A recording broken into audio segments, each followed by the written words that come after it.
vilified her ex-husband. She made him the bad guy. The divorce would have never even been out if he didn't file the motion to use our full and legal names. Then she had to go and she had to get new energy. What was she calling him? Her apple pies? Have you seen my apple pies? Did you see my apple pie? Oh my God, you did a love scene with Leonardo DiCaprio. How was it shooting those scenes with Leo? It was just work. Y'all, hold up, because what Jaguar Wright just dragged into the light has people questioning everything they thought they knew about Hollywood love stories. What looked like a flawless, soft launch romance is now being framed as something way colder, way darker, and allegedly way more calculated than anyone expected. And if even half of this is true, this isn't a breakup story. This is a manufactured illusion collapsing in real time. According to Jaguar Wright, the so-called perfect romance between Teyana Taylor and Aaron Pierre wasn't born from chemistry or fate. Allegedly, it was engineered, designed, packaged, sold. Jaguar didn't whisper it, she said it with her chest. In Hollywood, love doesn't trend unless it's profitable. And this relationship? She claims it checked every PR box imaginable. Here's where the room goes silent. Jaguar alleges that Aaron Pierre's rise depended heavily on the loyalty of black women, but that his real-life dating pattern tells a very different story. Names start surfacing. Receipts get hinted at. And suddenly, the internet is revisiting old photos, old appearances, old moments that now feel uncomfortable. A wedding appearance that looked too intimate. A forehead kiss that didn't feel friendly. A caption that screamed connection, not coincidence. Allegedly. Then Jaguar turns the blade. She questions whether Teyana, fresh off a messy, public divorce, needed a narrative reset. A clean image. A distraction. Something strong enough to drown out rumors, whispers, and speculation that never stopped following her. And according to Jaguar, Aaron wasn't just a boyfriend, he was a shield. What makes this hit harder is the implication that everyone was playing a role. Smiling for cameras. Feeding the fantasy. Letting fans fall in love with something that may never have been real. And if this was all a setup, then the real tragedy isn't the breakup, it's the betrayal of belief. So now the question isn't, are they still together? The question is, were they ever real at all? Shout out to Teyana Taylor! Her contract is up! Her and Aaron, I almost called him Hernandez. That's Stefan Diggs, my bad. That's not, Stefan Diggs is Aaron Hernandez, okay? Aaron Pierre, okay? What's that song? Mufasa? What's that song? Mufasa? Yeah, that's Mufasa. Mufasa. Buckle up. Because what's unfolding right now isn't a love story. It's a slow-motion collision between image, ambition, and a truth that refuses to stay buried. This is the kind of situation where smiles start to look rehearsed, timelines stop lining up, and the silence from the people involved becomes louder than any confirmation ever could. And at the center of it all is Jaguar Wright, speaking not softly, not cautiously, but like someone who believes the curtain has already been ripped open. Allegedly, Jaguar didn't come online to gossip. She came to disrupt. To challenge a narrative that had been carefully curated and sold to the public as organic, romantic, and aspirational. According to her, the relationship between Teyana Taylor and Aaron Pierre wasn't a spontaneous spark, it was a calculated alignment. The kind that Hollywood has perfected over decades. The kind that looks real enough to trend, but controlled enough to expire quietly when the job is done. From the outside, it looked flawless. Two successful creatives. Two striking public figures. Two careers peaking at the same time. The photos were tasteful. The appearances were timed. The energy felt intentional. And that's exactly where Jaguar says the red flags begin. Because in this industry, timing is never accidental. It's strategic. And when everything lines up too cleanly, people start asking what's being managed behind the scenes. Jaguar alleges that Aaron Pierre's rise placed him squarely in the spotlight of a very specific audience, one known for unwavering loyalty and cultural investment. Support that doesn't just boost numbers, but builds legacies. According to Jaguar, that support mattered. A lot. And that's where the narrative gets uncomfortable. Because she claims the public image didn't fully match the private pattern. And patterns, when repeated often enough, stop being coincidence. Names began circulating. Old associations resurfaced. Moments that once passed without scrutiny were suddenly re-examined under a harsher light. Jaguar didn't accuse, she implied. She didn't declare, she connected dots. And once those dots were connected, the picture that emerged wasn't romantic.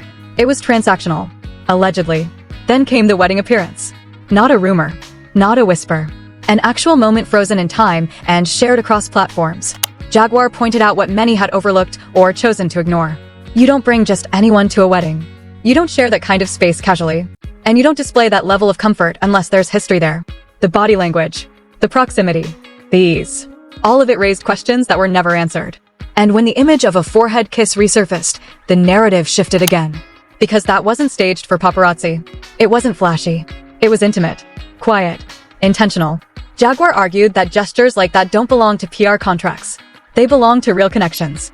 And once that image circulated, the idea of a perfectly timed romance began to feel less convincing and more performative. Then the focus turned to Teyana. And this is where the tone changed. Because whatever the truth is, the weight of it lands heavier here. Allegedly, she was coming out of a chapter that had been dissected, judged, and debated endlessly online. A divorce that wasn't just personal, but public. A narrative that refused to let her move on quietly. Jaguar suggested that in moments like that, reinvention becomes survival. And image becomes armor. According to Jaguar, Teyana needed distance from the noise, from the rumors, from the speculation about her personal life that never seemed to fade. And in Hollywood, the fastest way to redirect a conversation is to give people a new one. A clean one. A romantic one.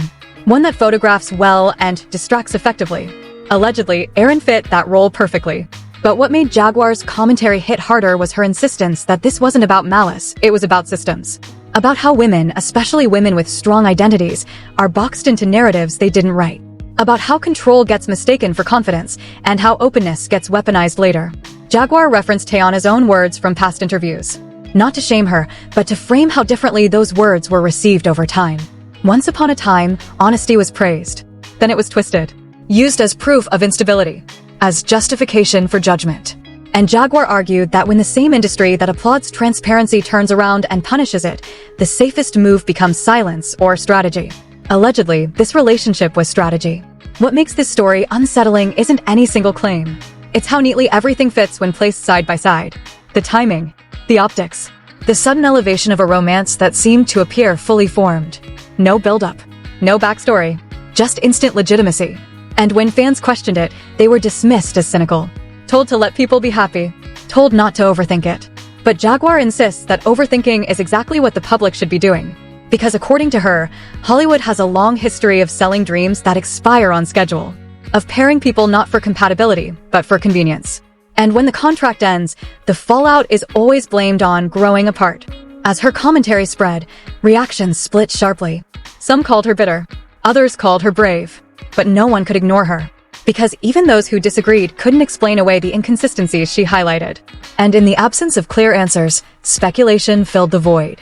The tragedy, if Jaguar's claims hold any truth, isn't that a relationship might be fake.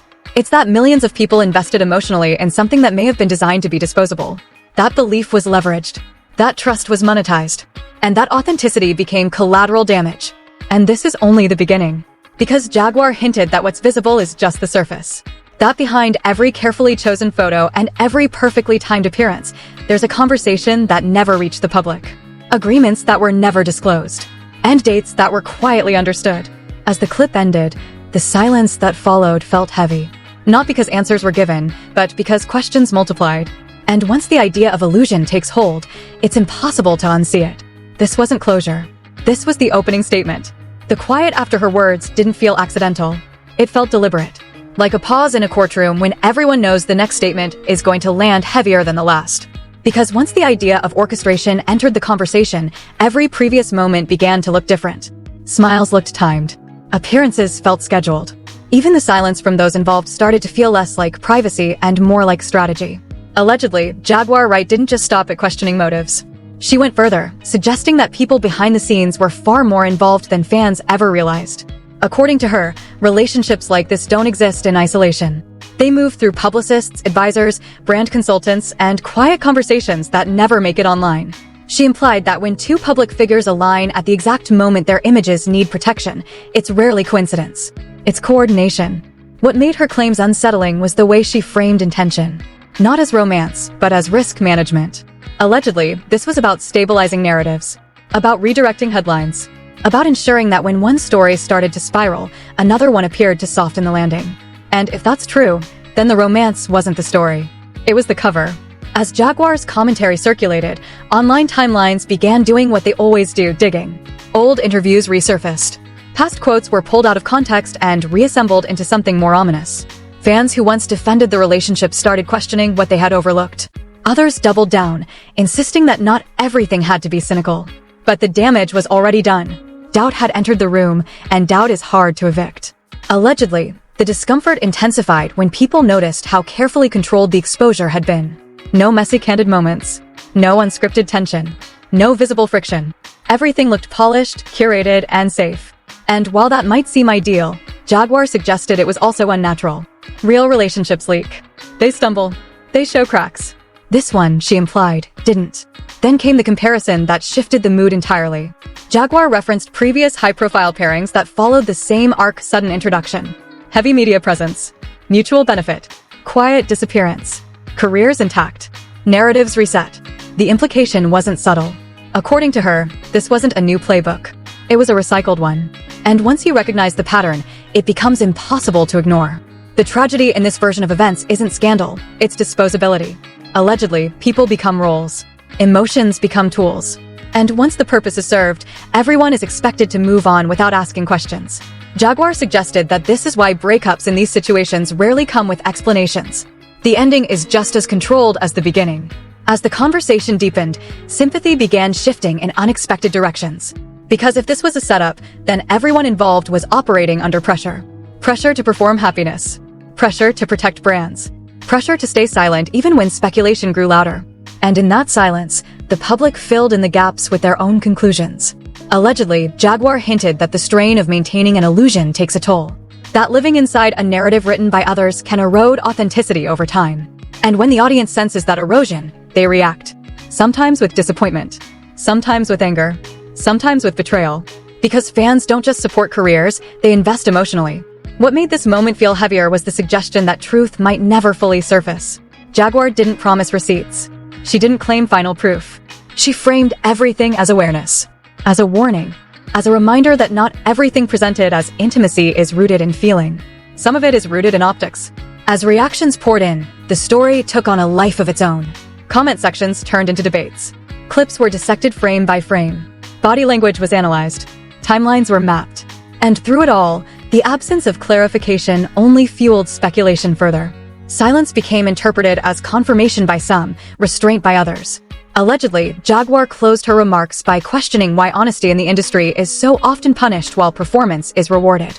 Why authenticity becomes dangerous once it stops being profitable.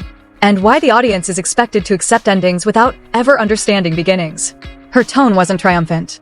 It was weary, like someone who had seen this cycle repeat too many times. The emotional weight of the situation settled in slowly. Not as shock, but as disappointment. Because if the claims are even partially true, then what was marketed as connection was actually convenience. And that realization hits harder than any breakup announcement ever could. By the time the conversation reached its peak, the narrative had shifted completely. This was no longer about who dated whom. It was about how easily perception can be shaped, how stories are constructed, and how truth often becomes collateral damage when image takes priority. And somewhere in the middle of all that noise, one uncomfortable question lingered. Not whether the relationship would survive, but whether it had ever existed outside of the framework it was built in. Whether there was a moment, untouched by cameras or agendas, that belonged only to the people involved. That question remains unanswered. And perhaps that's the point. Because in an industry that thrives on illusion, certainty is rare. What's left instead is interpretation, suspicion, and a lingering sense that what the public was shown may never have been the full picture. This wasn't resolution. It was escalation. And with that lingering uncertainty, the atmosphere around the story shifted from speculation to something heavier, almost suffocating. Because once doubt embeds itself into a narrative this polished, it doesn't fade quietly. It festers. Allegedly, that's when the pressure behind the scenes began to surface, not in statements, not in interviews, but in what wasn't being said. Observers started pointing out how the energy changed. Appearances slowed. Interactions became less visible.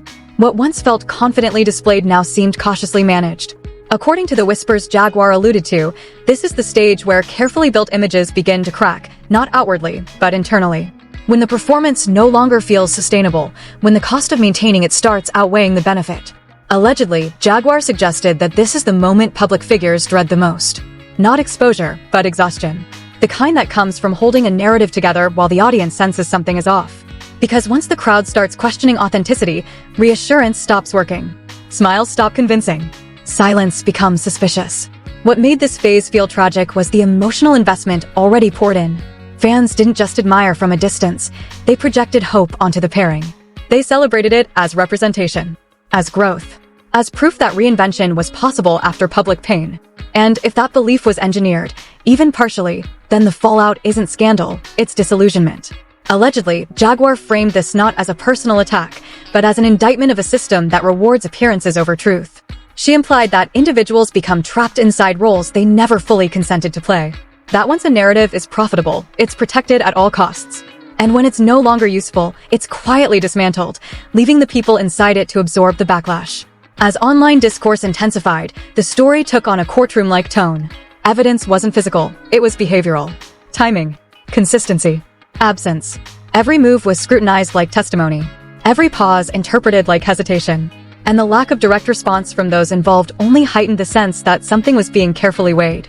Allegedly, Jaguar hinted that endings in situations like this are rarely explosive. They're slow, controlled, framed as mutual understanding or natural distance. The goal isn't clarity, it's containment. To let the story dissolve without ever confirming what it truly was. And in doing so, preserve what matters most, image. The emotional weight of that realization landed hard for many viewers. Because it suggested that closure was never coming. That there would be no confession, no reveal, no moment of honesty to tie everything together. Just a gradual fade and an unspoken agreement to move on. And yet, the sadness lingered. Because even if the relationship was strategic, the people involved were still human. Still navigating scrutiny. Still absorbing judgment. Allegedly, Jaguar acknowledged that duality, the coexistence of agency and pressure. Of choice and constraint. Of benefiting from a system while also being consumed by it. As the narrative reached its most intense point, the conversation expanded beyond individuals. It became about trust. About how often audiences are asked to suspend disbelief. About how easily narratives are sold when they align with what people want to see. And about how painful it is to realize that hope can be curated too. The tragedy here isn't that love might have been staged. It's that authenticity has become so rare that people cling to the idea of it wherever they think they see it. And when that illusion collapses, it leaves behind more than disappointment. It leaves fatigue. Cynicism. Emotional withdrawal. Allegedly, Jaguar's final implication was the most unsettling. That this cycle will repeat. With different faces. Different timelines. Different aesthetics. Because the formula works. And as long as it works, it will be used. The audience will be invited to believe again. To invest again. To feel again. As the discussion cooled, what remained wasn't outrage, it was reflection. A quiet reckoning with how narratives are built and consumed. With how easily sincerity can be mimicked. And with how difficult it has become to tell the difference between connection and construction. No confirmations came. No denials followed. Just a lingering sense that something had shifted irreversibly. That the story, whatever its truth, would never be perceived the same way again. And that might be the most permanent outcome of all. Because once the curtain is pulled back, even slightly, it never fully closes. Every future appearance will be viewed through this lens. Every smile questioned. Every silence analyzed. And whether fair or not, that scrutiny becomes part of the legacy. This wasn't a revelation. It was an aftershock. Buckle up, because what we're about to unpack will leave you speechless. Allegedly, this entire narrative, the smiles, the red carpets, the perfect photo ops, was nothing more than a meticulously crafted illusion. Every kiss, every laugh, every publicly adored moment was potentially a calculated move, a chess piece in a game bigger than just love. Jaguar Wright claims that behind the glamour lies manipulation, strategy, and cold calculation. Aaron Pierre wasn't just dating Teyana Taylor. He was playing a role in a story that someone else wrote, and allegedly, Teyana wasn't entirely innocent in orchestrating the spectacle either. Fans who believed in the fairy tale are now forced to reconsider every viral photo, every glowing interview. Was it love, or was it optics? Was every smile shared for affection, or was it crafted for maximum impact? Jaguar suggests that this isn't rare in Hollywood. It's a system, a machine designed to package emotion and sell it to millions. And when that machine decides a narrative has run its course, heartbreak isn't accidental, it's inevitable. The most tragic part? Allegedly, the human cost. Real feelings trapped inside performative roles. Emotional manipulation disguised as romance. And a fanbase cheering illusions, blind to the fact that the story they invested in might have been engineered from day one. If Jaguar is right, what we call love on social media is often a contract signed in shadows, a collaboration between ambition, image, and audience perception. So here's the question you can't ignore. Are we watching love, or are we witnessing careers being protected and manipulated? Are these two hearts intertwined, or are they just players in a carefully managed Hollywood narrative? Drop your thoughts in the comments, hit that like button if you're shocked, and share this video to expose the illusion before the next chapter disappears into curated silence. The truth is out there, and the world deserves to see it.